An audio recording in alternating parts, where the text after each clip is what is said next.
On September 11th, 2001, treacherous forces attempted to tear our nation apart. Instead, they united us. From the thick ashes and the twisted steel, extraordinary acts of heroism turned our darkest day into our brightest hour. The valiant firefighters, policemen and women, Red Cross and emergency personnel, and countless other civil servants have reminded us once again why America will forever be defined as the home of the brave. 10 years have passed, but our resolve is still as strong. Our hope remains unbowed. Our allegiance is steadfast. Children who barely remember those horrific events have grown into young, committed citizens standing on the cusp of adulthood, ready to serve their country when called. Countless lives have been redirected and inspired anew as Americans continue to vow to never forget. Today, we remember the sacrifice and courage of September 11th and look to the future with unshakable faith. By recounting the words of President George W. Bush at the Washington National Cathedral prayer service on September 14, 2001.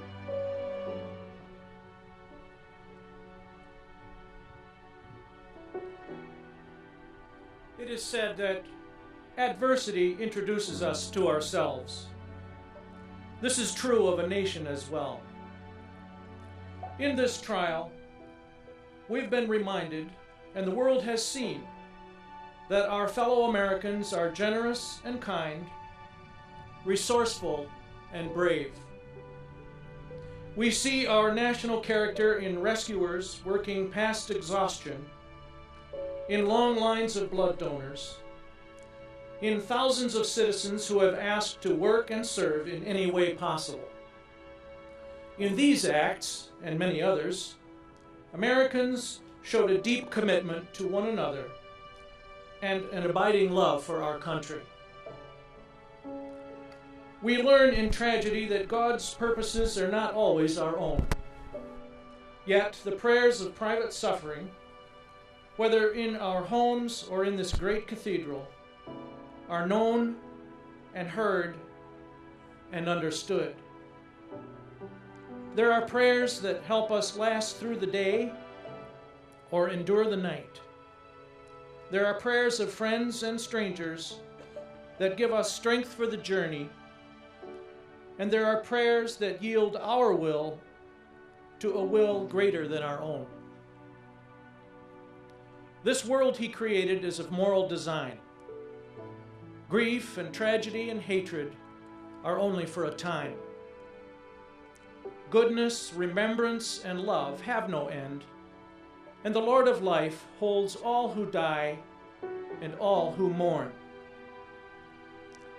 As we've been assured, neither death nor life, nor angels, nor principalities, nor powers, nor things present, nor things to come, nor height, nor depth can separate us from God's love. God bless America.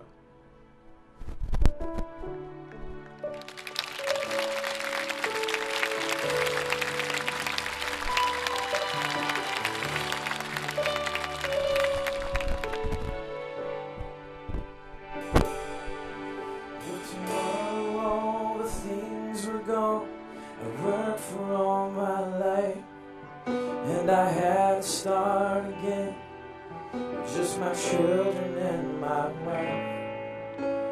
Thank my God above to be living here today, 'cause the flag still stands for freedom, and they can't take that away. And I'm proud to be an American, wearing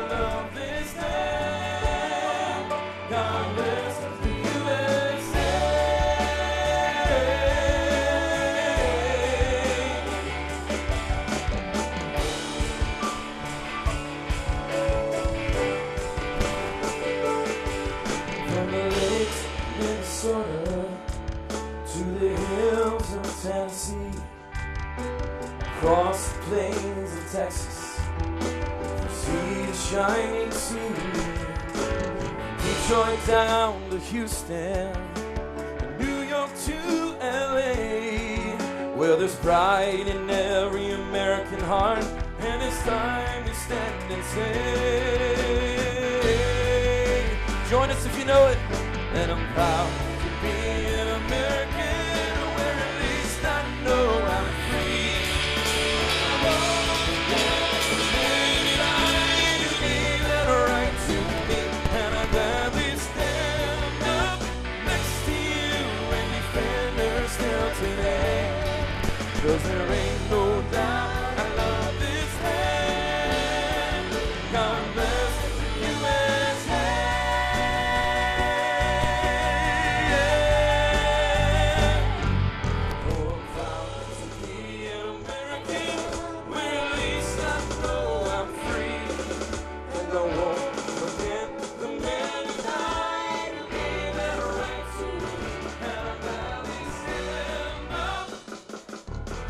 You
Ladies and gentlemen, that concludes our services for today. Thank you to the East Bay Cavalry Band.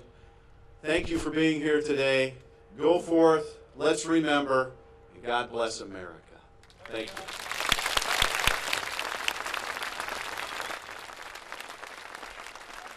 you.